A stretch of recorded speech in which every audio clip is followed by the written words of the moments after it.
What's up, guys? Today we're going to go over Keepa in depth.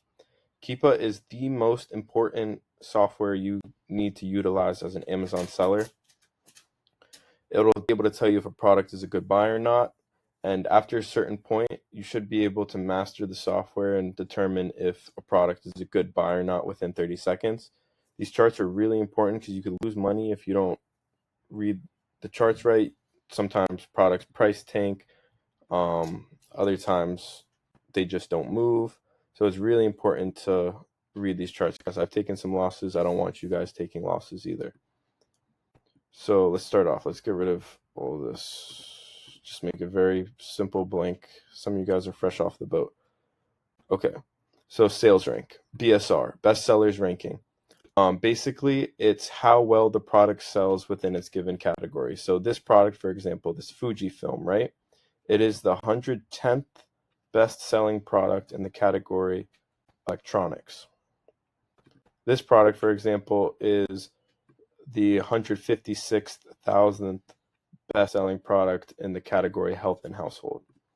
The different categories are different sizes, but you generally want to stay under 100K BSR. If a product has an over 100K BSR, it usually doesn't move. It's just best to stick under 100K BSR. There's some exceptions for high ticket items and variation listings. Sometimes a variation from a variation listing will get detached and become a single listing, and the BSR will get fucked up. But that'll be covered in a later video. Don't worry about that, guys. Now just stick below 100K BSR. That's what you're looking for. Next would be this pink line, the buy box line. It's where people are winning buy box. For you guys who don't know what buy box is this box right here. So if I were to press buy now, I'd be buying it from this seller. He'd take my money, I'd get his product. As an Amazon seller, you want a piece of this pie. You want a piece of the buy box. It's where all the sales are generated. Next would be these little triangles, third-party FBA offers. So basically every one of these little triangles is someone getting a sale, right? And if we put it against the buy box line, we can see not all of them line up with the buy box line. There's a couple people who are making sales below buy box, but you can see they're generally in line with the buy box line. So that's a good indication people are making sales too, if you see a lot of these triangles. I generally don't look at these blue squares. These blue squares are the same principle as those triangles. They're new third-party FBM offers. So every time an FBM seller makes a sale, you can see it here. Every one of these little blue squares, you can see the price. I generally don't look at that because I sell FBA, and you guys should too. The most important thing to really look at when looking at a product to see if it has velocity, if it has demand, is the offer count, right? The offer count is people hopping on and off the listing. So when the offer count goes up, people are getting in stock. They're getting on the listing. When the offer count goes down, that means you're selling out. So you're looking for good movement in it. It's okay if it doesn't go up and down crazy.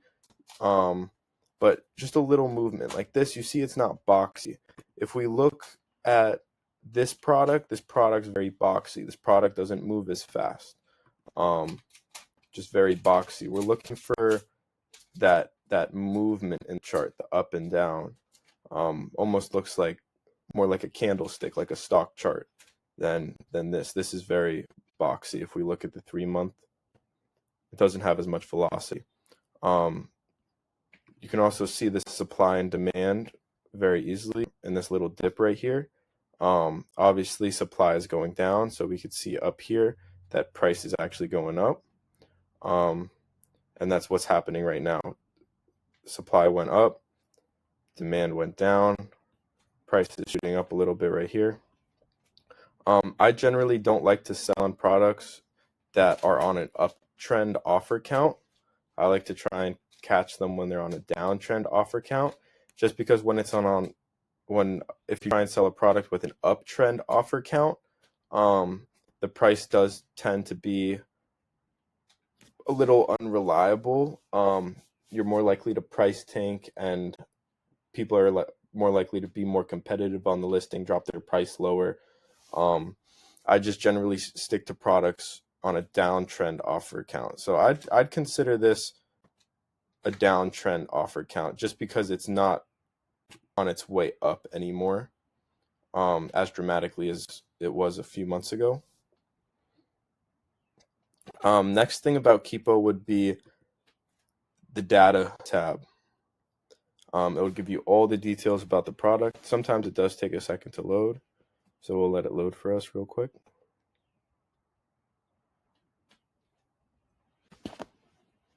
Okay, so we can see everything, all the data behind the product.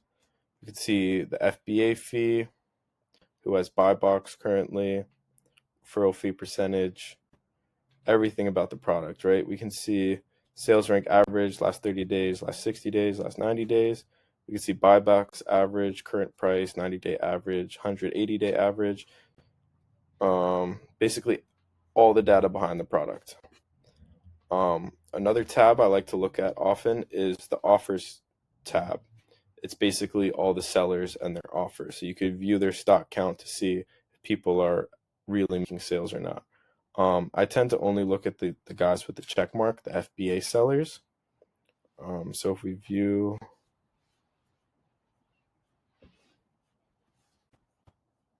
some of these guys gotta have a good chart. Okay, so this guy, right? This guy looks like he sent in 1,000 quantity, and you can see it dropped off rather dramatically. So this listing has a lot of velocity. It moves really quick.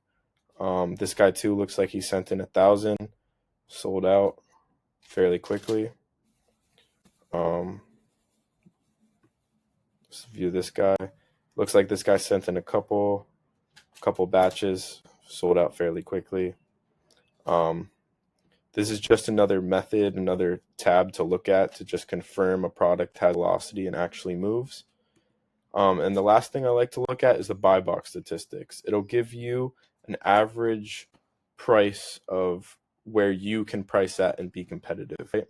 So I like to filter with FBA because I look at the FBA. I sell FBA. You can charge 10% more on FBA than you can FBM just because you are getting that prime badge.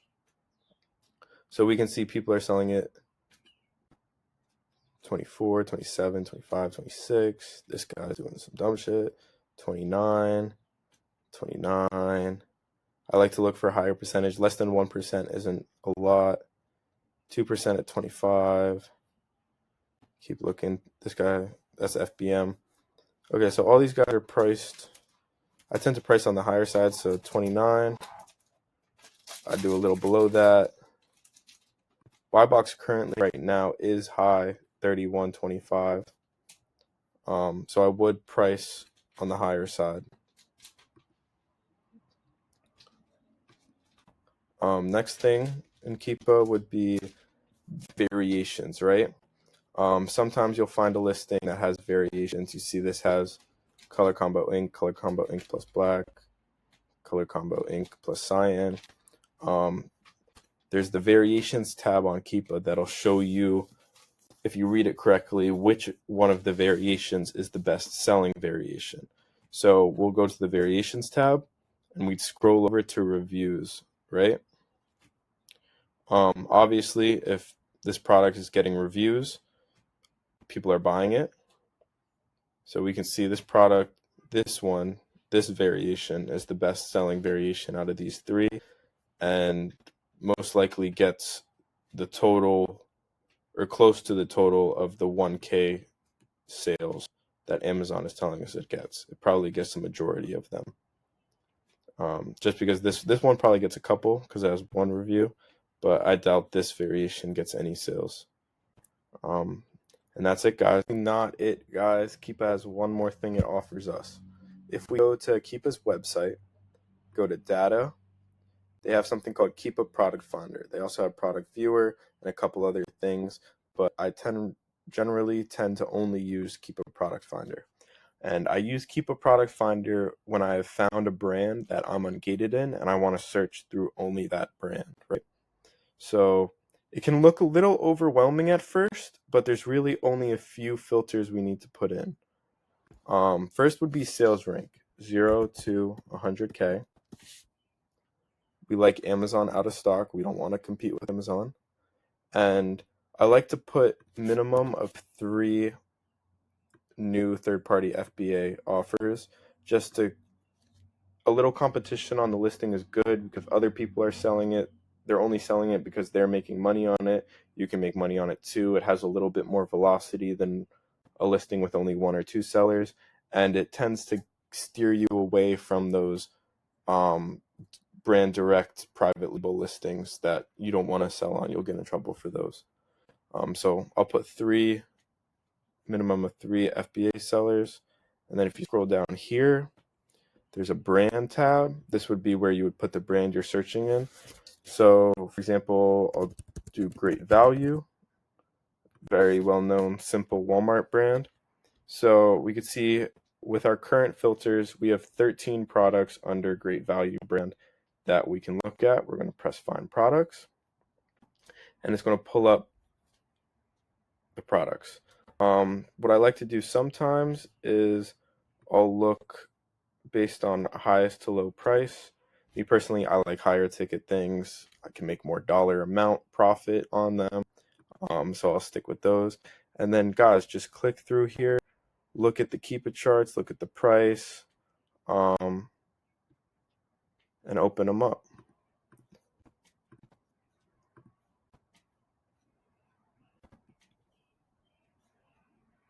Open it up. And that's it, guys. Just go through your brand. But only do this if you're ungated.